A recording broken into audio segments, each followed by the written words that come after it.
Hey everyone, welcome to Ancient Wisdom, Modern Voices, the podcast where timeless knowledge meets contemporary insight.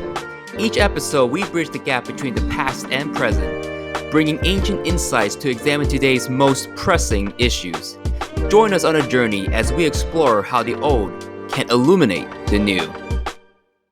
Hey everyone, and welcome back to episode 4 of the Ancient Wisdom, Modern Voices podcast. We're your host. I'm Tyler. I'm Michelle.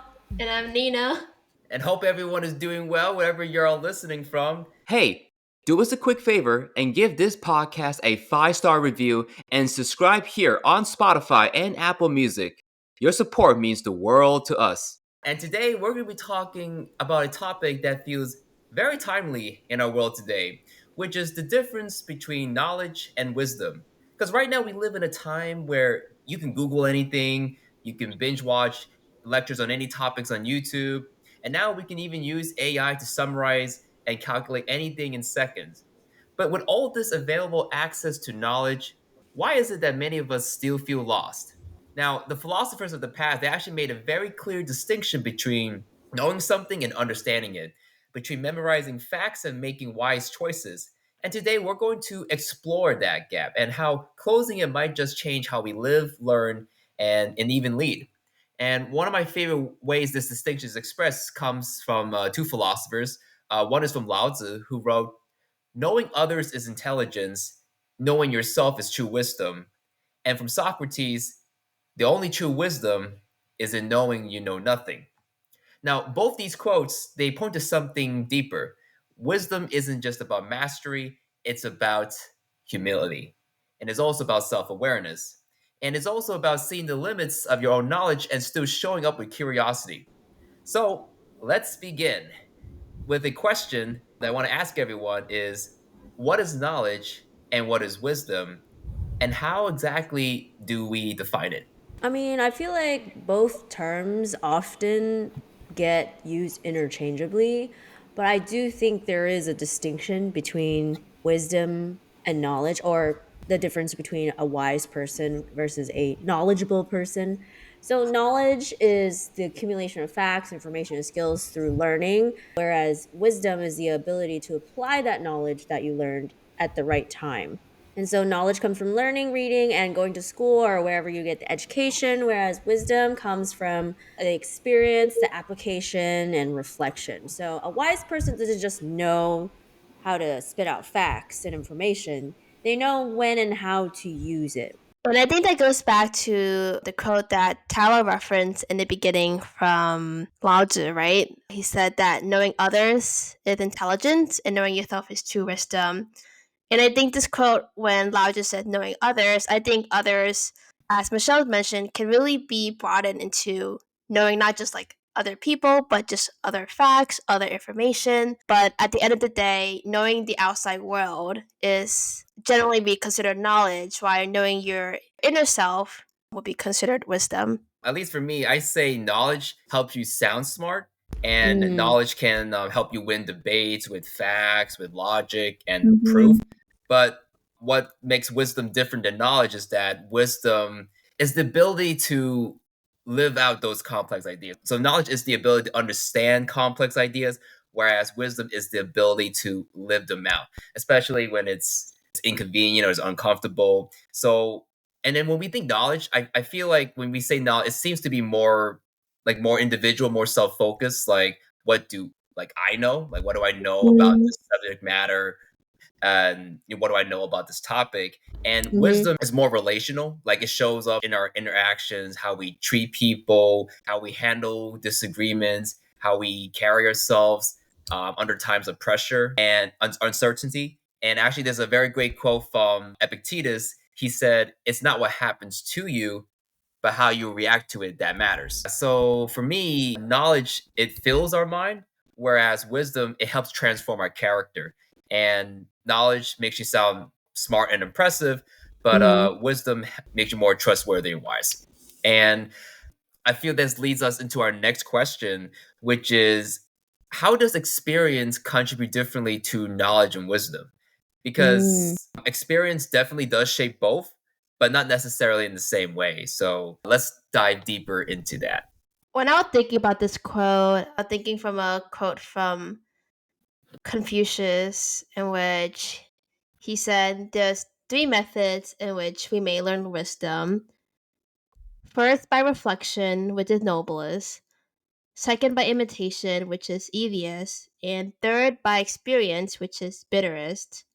And I think we gain knowledge through experience, but we also gain wisdom through experience. But it just depends on how you use those experiences. So here where Confucius was saying that reflection, right?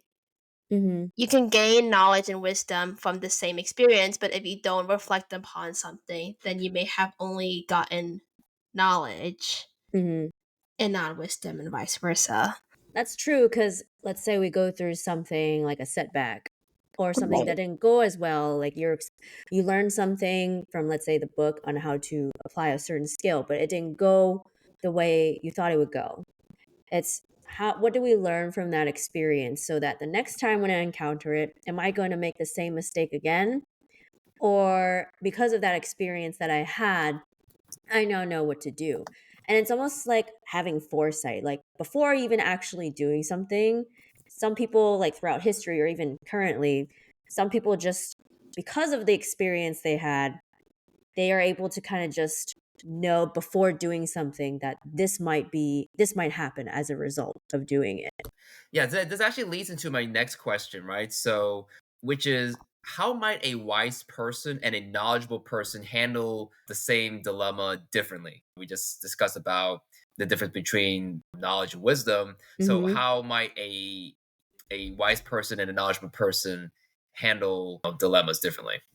I mean, with this question, I feel like there's certain people that kind of pop into my mind when kind of trying to see how a wise person and knowledgeable person might handle something differently. I think back to my dad. He's a man of little words, but when he does speak, people tend to listen more because I think through the years I consider my dad as a wise person. I'm a little biased, but I think he's considered a wise person. Mike also thinks he's pretty wise, as in he knows to pick the right time of what to say and knows what to say depending on who he's talking to.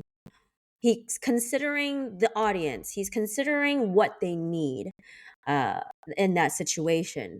Whereas a knowledgeable person, and again, this is just from some examples that I'm just thinking of at the moment, a knowledgeable person, they have the right intentions, but sometimes what they're saying is not really going to the root or the heart of the situation and trying to solve or fix or address something to the root. Um, a knowledgeable person sometimes can share a lot of information. Uh, the ones that can get a little annoying is when you're given unsolicited advice all the time, and you're like, "Oh, you're very knowledgeable on this topic, which is great," but then it's like that's not really what I need at the moment.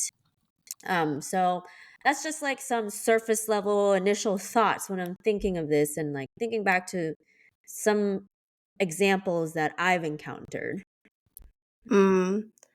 I like the part where you said that it's more about thinking about what you say and how it affects the other person. Mm-hmm. My mom recently shared a video of me of, I think it was like the Harvard valedictorian sharing her speech. Mm-hmm. And I think it goes to the point where there are lots of commencement speeches, Mm-hmm. and they're done by the valedictorian. So they're all very smart, right? So in Mm-hmm. that case, all of them are very knowledgeable. But I think some deliver their speeches better than others. And I think that is where wisdom comes from, where they're able to really understand the audience, as you mentioned, perhaps be able to give examples or tidbits of advice that can really relate to them. So there's definitely some commitment speeches that will like I will still remember, and then there's others that I won't. And I think that kind of goes into the part of like it takes wisdom to understand your audience and deliver a message that they would be able to understand, right? The speech doesn't Mm-hmm. have to be that in depth or that Mm-hmm. complicated. but something that would help the audience as a Yeah, I whole. think helping others be able to see the greater picture, or the Right. wise one sees a bigger picture, and they could, because they can see it from various experiences, multiple angles or lenses.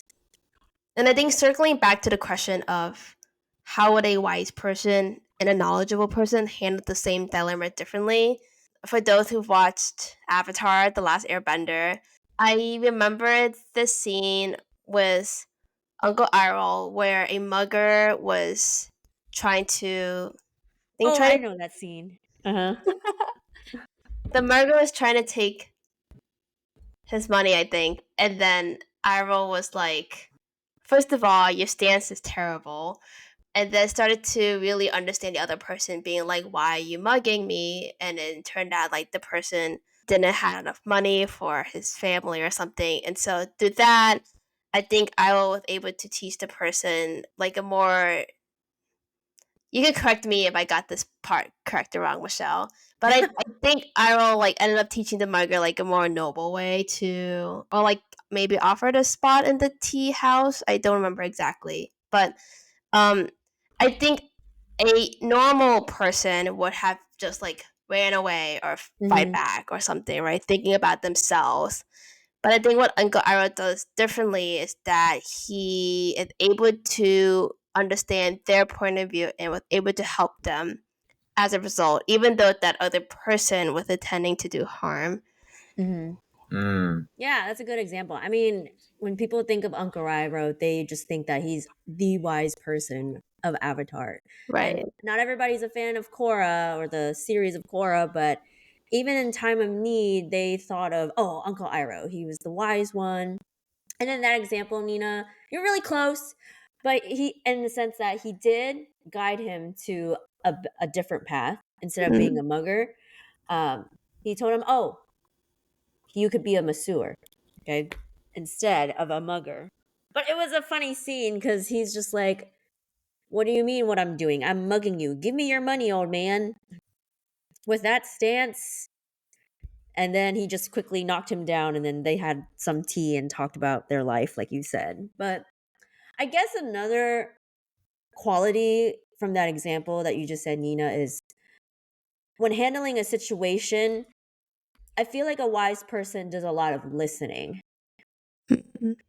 Mm. Yeah. And they do a lot of listening first to understand what's happening. And if it's like in that example, listening to that person, their hardships, why they did what they did, instead of, because another person, instead of Iroh, like let's say it was Zuko or Aang or Katara, how would they react differently to the mugger? I mean, knowing the characters, some of them might be like, oh, we're going to bring you to jail immediately, or I'm going to talk your ear off on why what you did was wrong. Okay, but instead, like you said, with Iroh, I think he did a lot of listening Mm. and trying to understand the person. Of course, we can't do that with every single mugger or thief, but in that Mhm. situation, Iroh had the wisdom to figure out that he just needs somebody to listen and to guide him, and was able to guide him in the right path without saying much. Yeah, I think you brought up like the point of like what are the qualities of a wise person, and I think you mentioned humility, and listening is definitely one of those qualities that we think of. Yeah, I actually have a real world example that I want to share with everyone here. And it's a very famous historical event in modern history. And I'm talking about the Cuban Missile Crisis.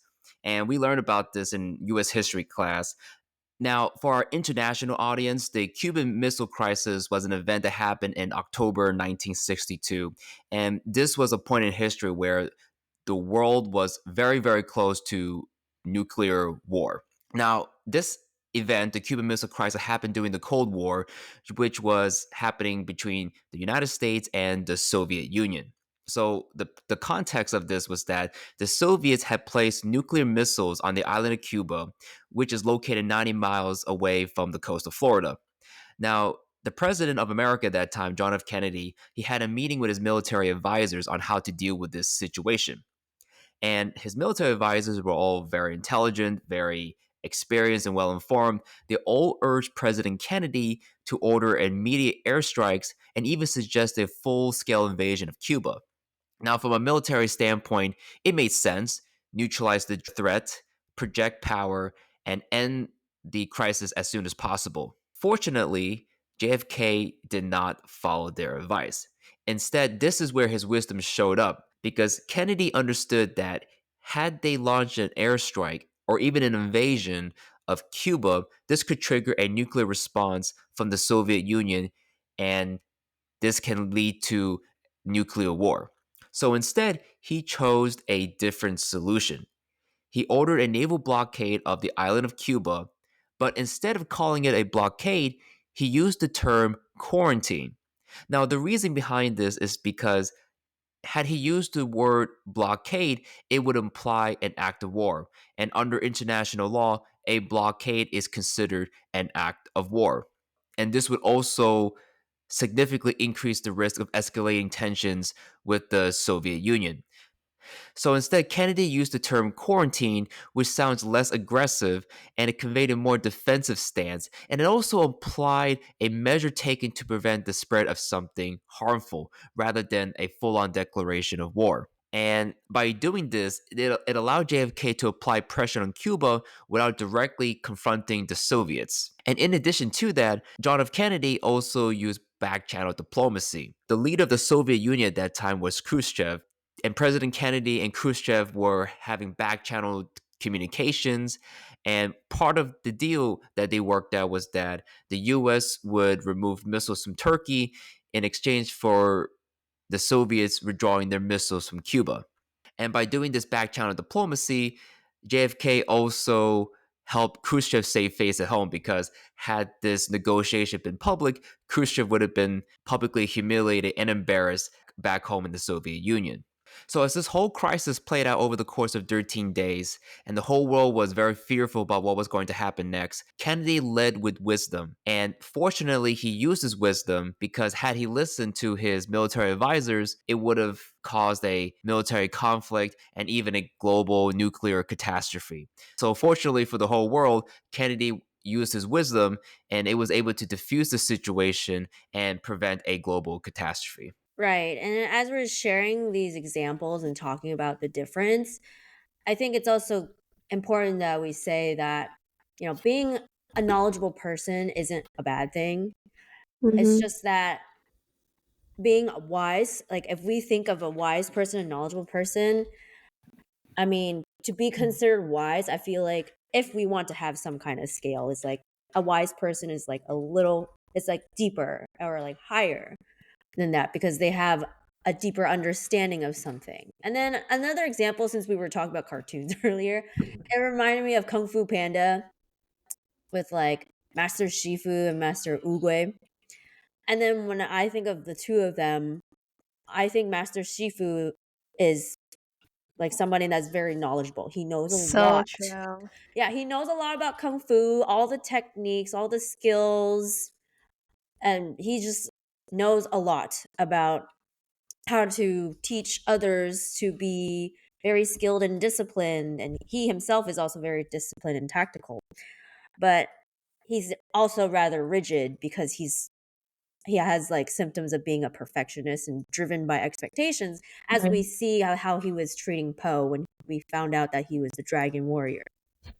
But in contrast, when we had Master Oogway, how he viewed Poe was, like we talked about, with humility, with patience, flexibility, and faith. He's also considered a master for sure.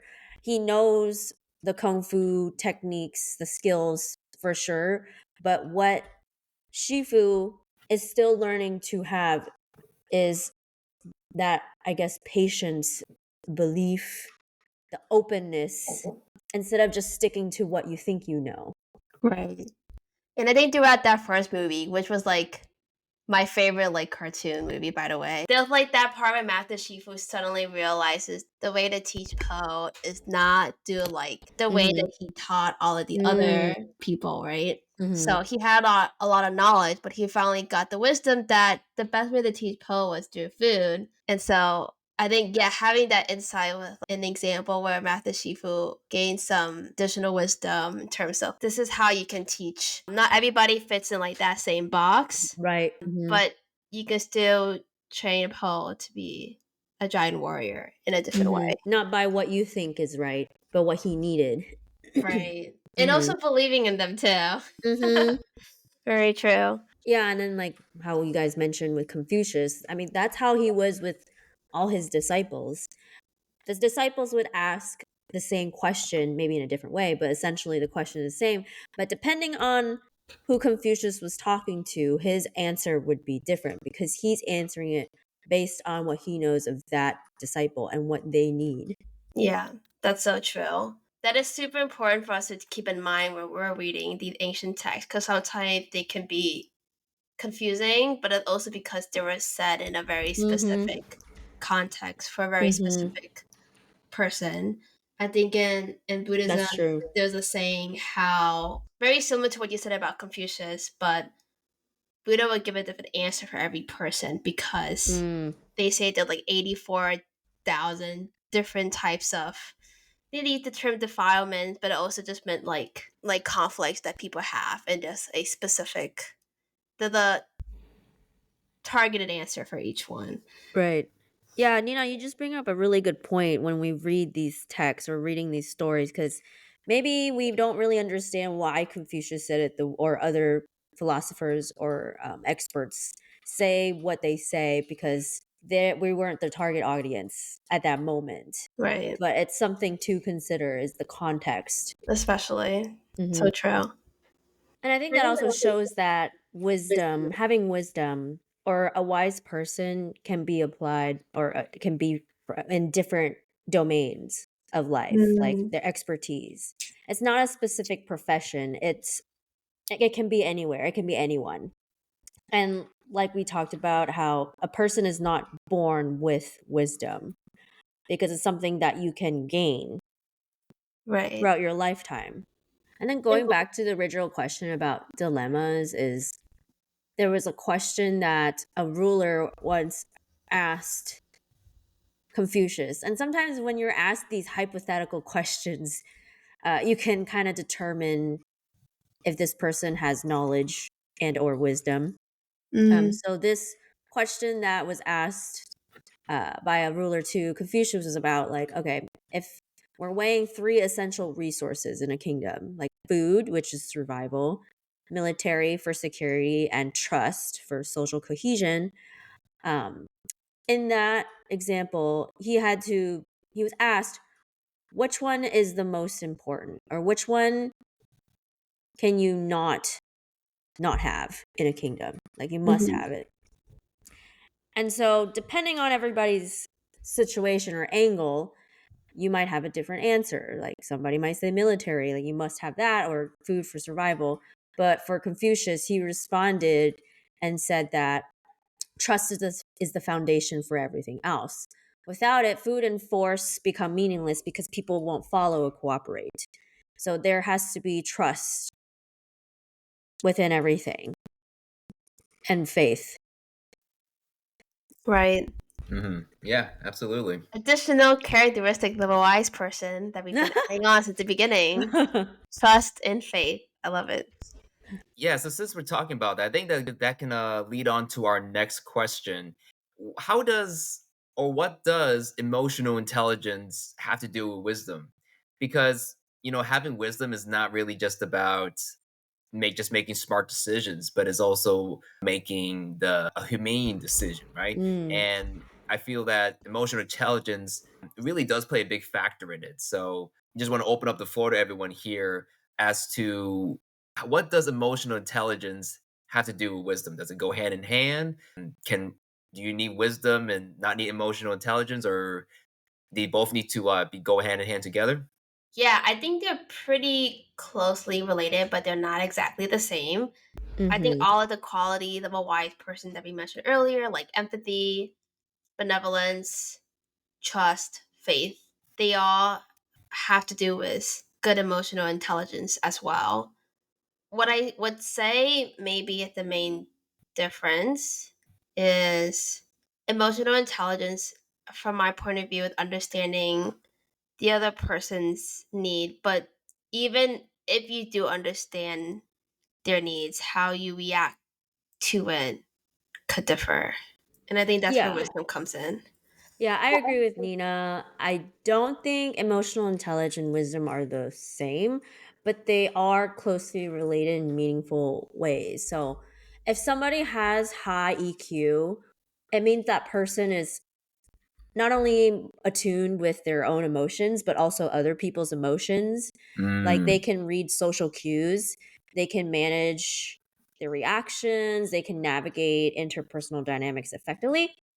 This kind of awareness does help people make wiser decisions because they are, again, knowing their audience or the person or the situation that they're dealing with. So they're more equipped to, I feel like, respond with empathy, like we've talked about, and patience, like the qualities that we've been talking about, and perspective rather than just from one angle.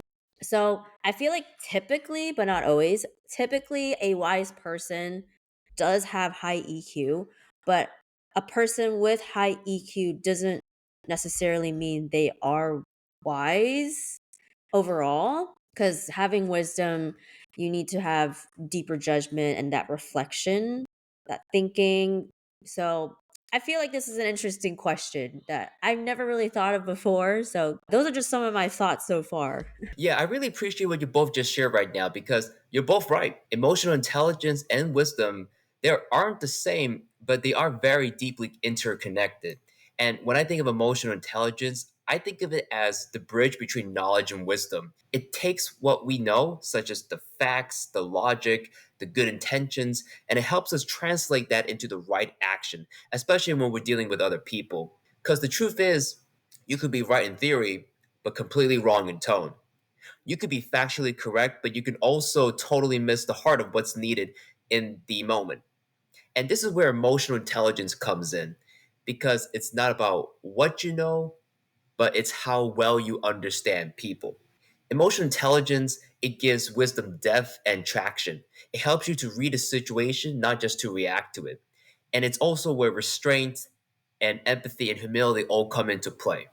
Because if you think about it, without emotional intelligence, wisdom becomes abstract. And without wisdom, emotional intelligence becomes performative. But when you put one and two together, that's where real leadership lives. And to me, the best portrayal that I've seen of wisdom and emotional intelligence was from a film that I recently watched called Conclave, which is a really good film, by the way. And spoiler alert, if you haven't seen the movie, I'm going to be spoiling a major scene in this movie. But this moment in the movie is very powerful and is really a good example of emotional intelligence meets wisdom. So, just to give a very quick summary of the movie, what happens in the movie is that the Pope of the Catholic Church has recently passed away, and the main character is Cardinal Lawrence, played by Ralph Fiennes, and his job is to organize a conclave where 181 cardinals from around the world are flown into the Vatican City, and they have to go and start the selection process to elect the next pope. And the scene that I want to talk about is a scene near the end of the movie where there was a terrorist attack that happened in the Vatican City. And in the aftermath of the terrorist attack, all the cardinals are gathered around for a meeting. And one of the candidates for Pope is Cardinal Tedesco. He's very much a firebrand candidate and who has very strong opinionated ideas and beliefs. And the moment he gets up, he launches into a long tirade about how the Catholic Church policies and beliefs have weakened the church. And he calls upon his fellow cardinals that the church needs a leader who's going to accept the fact that they are facing a religious war. So, from the choice of words that Cardinal Tedesco is using, he's using these more extreme terms to really stir up the emotions in his fellow cardinals. So if you look at the words he's using very extreme and very loaded language to really stir up emotions in his fellow cardinals and really painting a picture of it's us versus them. Tedesco even goes so far to say that the church needed a leader who is going to go and fight those quote unquote animals. So as we can tell from So if you watch the movie, you can tell that Tedesco is a very strong and a very forceful candidate that has very strong ideas about where the church should go. And it's also very clear from his speech that there was no emotional maturity behind it. There was no self awareness. It was just him reacting against a very terrible tragedy. And he's using this as a way to stir up people's emotions and get them to think a certain way. And this was the exact moment where another candidate, his name is Cardinal Benitez, he stands up and the whole tone of the scene just suddenly shifts. Now, his character, Cardinal Benitez, is a very quiet and grounded character. He doesn't speak much throughout the film, and sometimes you even forget that his character's there because most of the time he's just standing in the background. But the moment his character gets up and delivers a speech, it's a very powerful speech because his character served his mission in war torn countries such as Kabul, the Congo. So he has seen violence and he has seen death. So he's speaking from his own experience. And the speech that he gives to his fellow cardinals is very powerful. And then one of the lines that he said was, "When you say we have to fight, what is it that you think we're fighting? You think it's those deluded men who have carried out these terrible acts today?" And he goes on to say, "The thing that you're fighting is here." He points to his heart. Inside each and every one of us, if you give into hate now, if we speak of sides instead of speaking for every man and woman, and he goes on to say, "Forgive me, but these last few days we have shown ourselves to be small and petty men. We have seemed concerned only with ourselves, with Rome, with these elections, with power." And the last few sentences of his speech is what I would think is a mic drop moment because it's very, very powerful. And it really goes to show why his character was ultimately chosen as Pope. He says, "The church is not the past. The church is what we do next." And it's at this moment where the Cardinals and even us as viewers, we realize that this is a man that is going to be elected Pope. And it's not because he's the loudest, it's not because he has the most power, but it's because he carries the kind of wisdom that's been earned. He has the emotional intelligence that was rooted in lived pain from his own personal experience, and he's turned that experience and pain into peace instead of bitterness. And that's what makes a leader and a worthy one too. So to me, this scene shows exactly what wisdom and emotional intelligence comes together. It's not reactive, it's not performative, but it's grounded and it's courageous and deeply human. And I feel personally that this is something that we need more of, not just in our leaders, but also in ourselves. Yeah, I should add that to my list to watch. Yes. I've just been on a Disney streak. I feel like there's lots of great information from Disney movies too, though. So, adding on to more qualities of a wise person, courage is definitely one of them. As you mentioned, Tyler. I'm trying to find examples of emotional intelligence, but not wisdom. But it's like really difficult. I'm thinking of just like general like situations of like, say, if maybe you're working in a team and your teammates aren't pulling up their work. And I think a lot of people would have good EQ in terms of we understand where the other teammate is coming from. Maybe they have some challenges on their end that aren't able to pull up the weight. But I think it takes wisdom to figure out how do you react to it. Right. I think some people would just let it go. Some people would just be upset at it or just do the work themselves. And just like so many ways that people would handle that situation. That's a good question. I'm going to refer to another show. I'm sorry. I feel like today is just a bunch of shows for me. Is on Netflix. If anybody has watched The Dragon Prince, the last couple seasons have been rough. I'm in it too deep, so I just have to keep watching it. So there's a particular character in The Dragon Prince called Soren. He's not a mage or anything. He's just a human soldier. Because in this show, it's fantasy, so there are elves and dragons, mythical creatures involved, magic.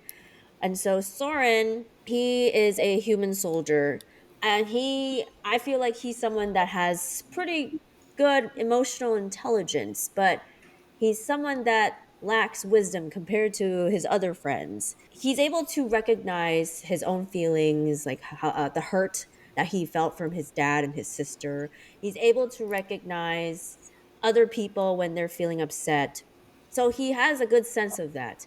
But even though he can read these social situations, he tends to act or respond emotionally and impulsively.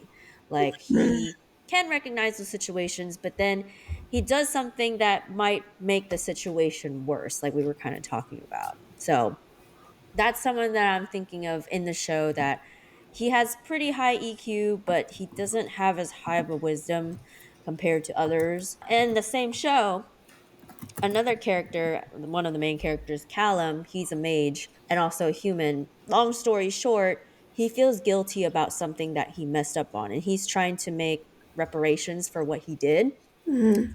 But everything that he was doing was very emotional. They went to find these elves. They were purposely blind. Okay, that doesn't make sense. But what I mean by that is they purposely have like this blindfold where they blind themselves because they are more spiritual elves compared to the others and more in tune with nature.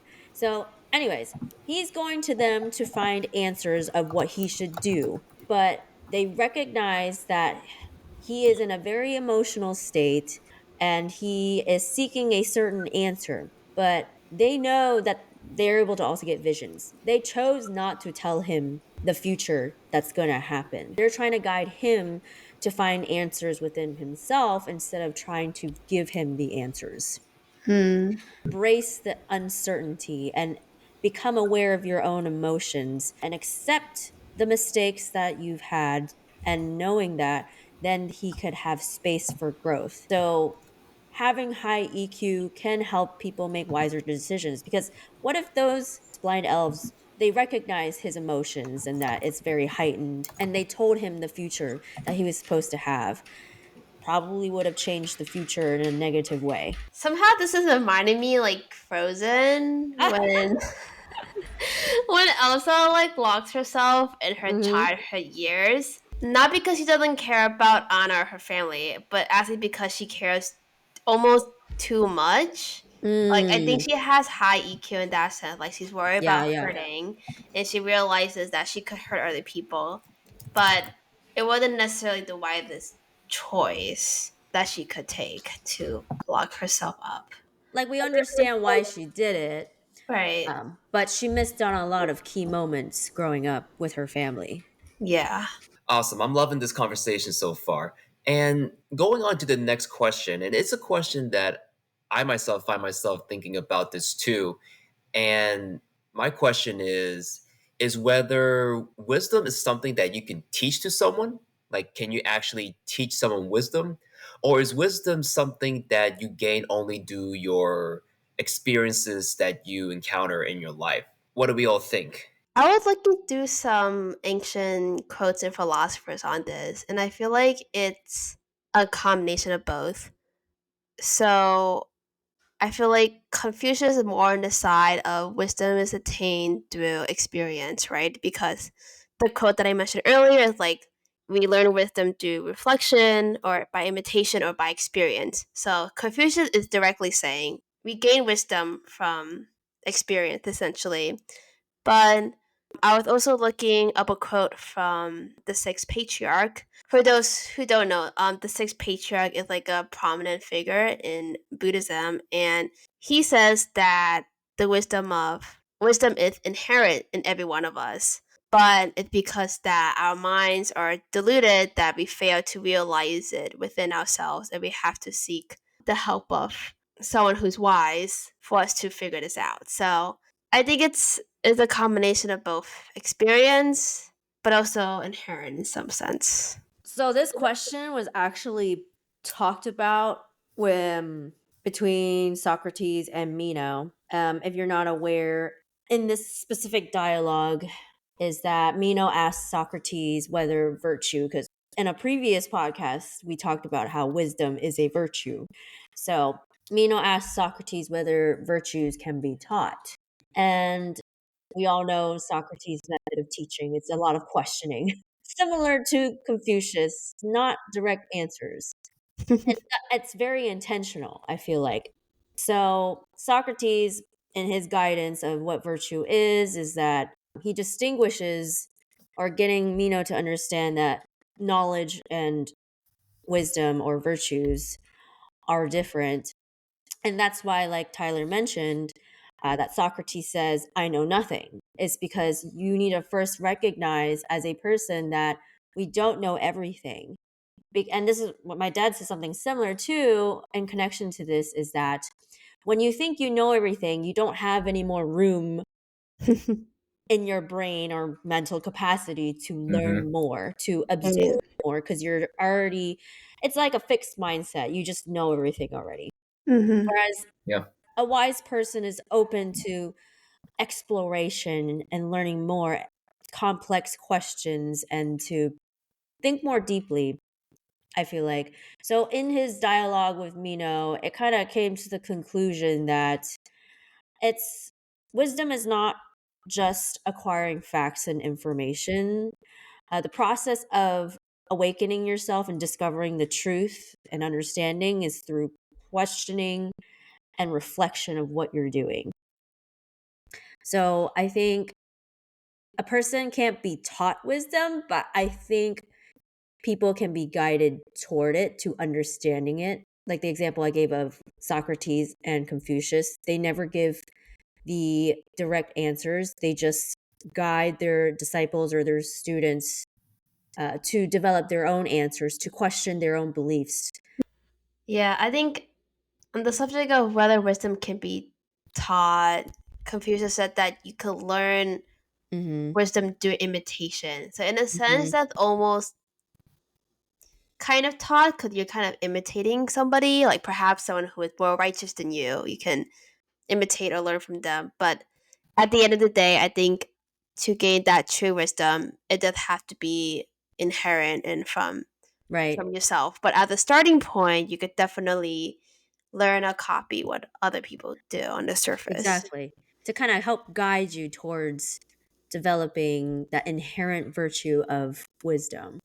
And another show, since you said copying or mimicking, I mean, I think many people at least know of One Piece. There is a specific character of Wano, Yamato, who loves or admires Odin so much that she, or they, identifies as Odin, even though Odin is physically no longer there anymore. But they admire Odin so much, they mimic everything Odin does, even the way talking and just saying, I am Odin. Okay, but like Nina's saying, it doesn't mean that you are that person, you are that same wise person. You can learn by following their footsteps at first, but your journey is still going to be different.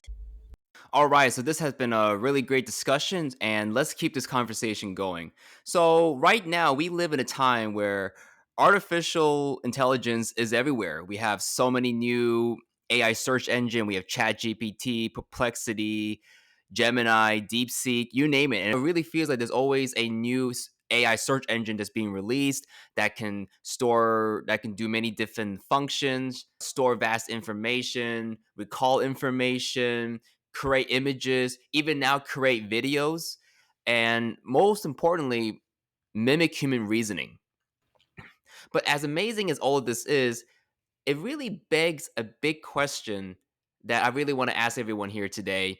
And that question is, does AI possess knowledge or does it possess wisdom?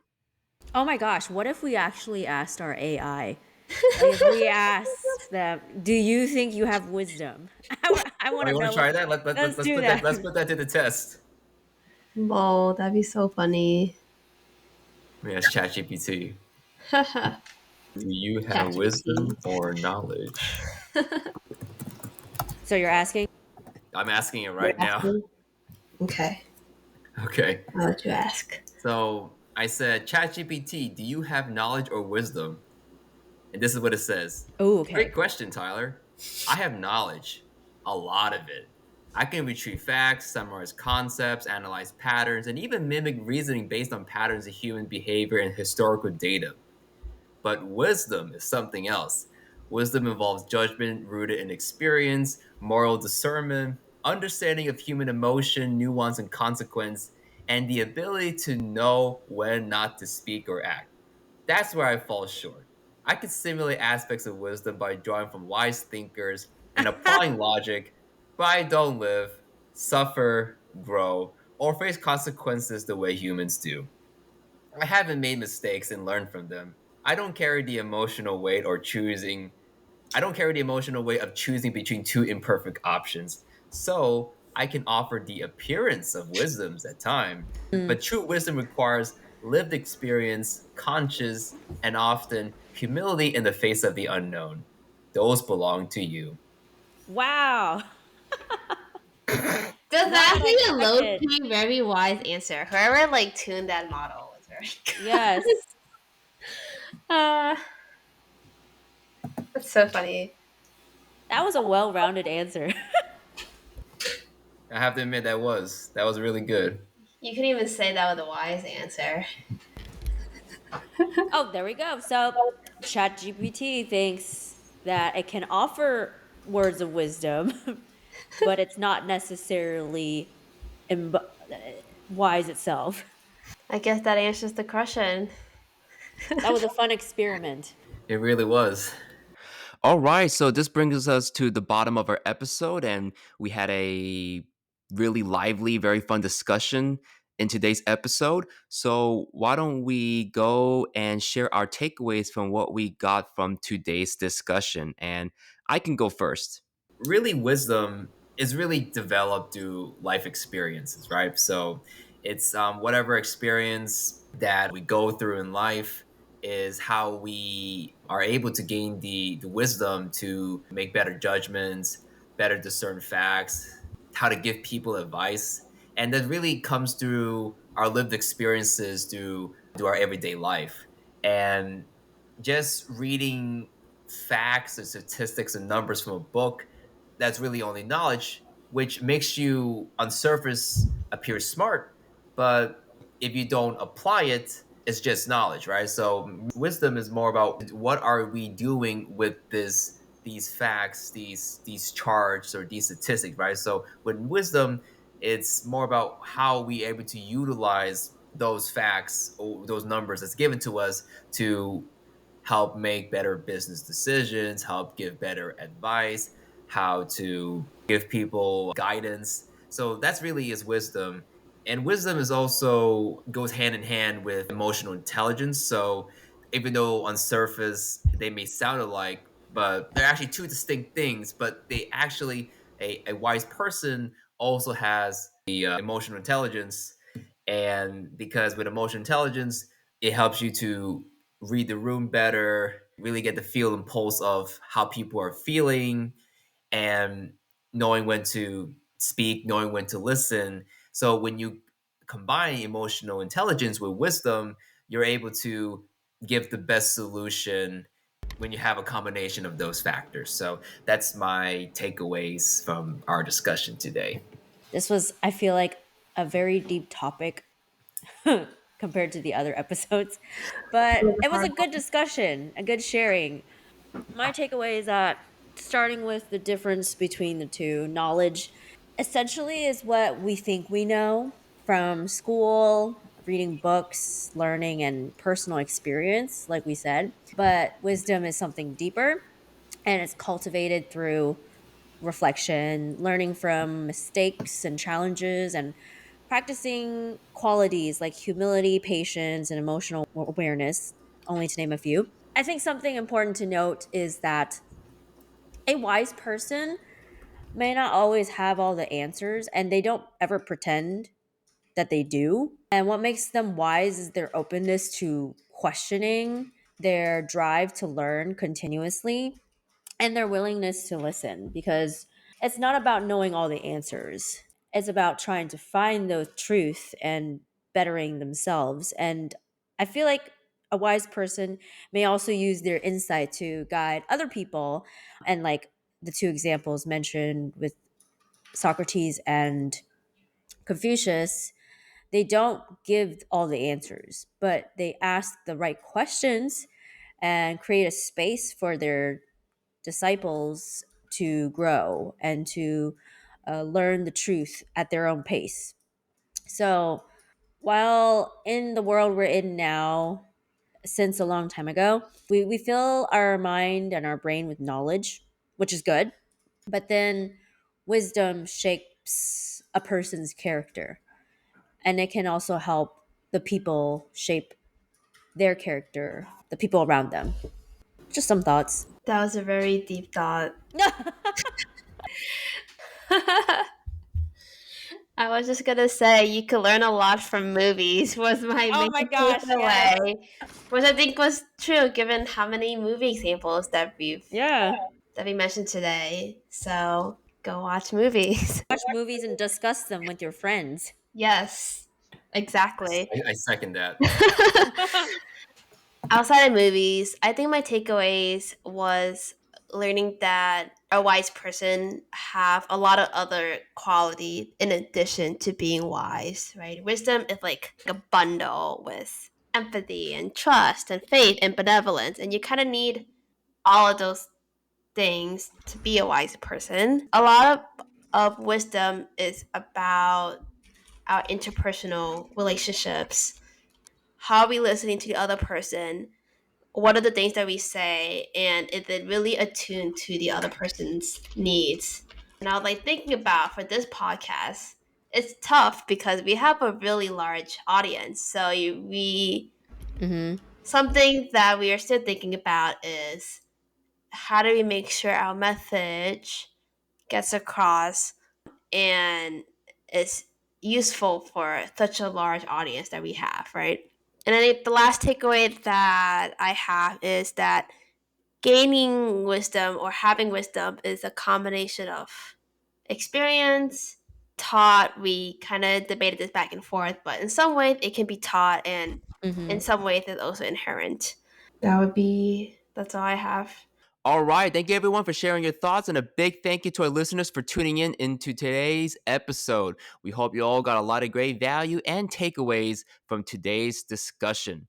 Please remember to subscribe and follow us here on Spotify and Apple Music.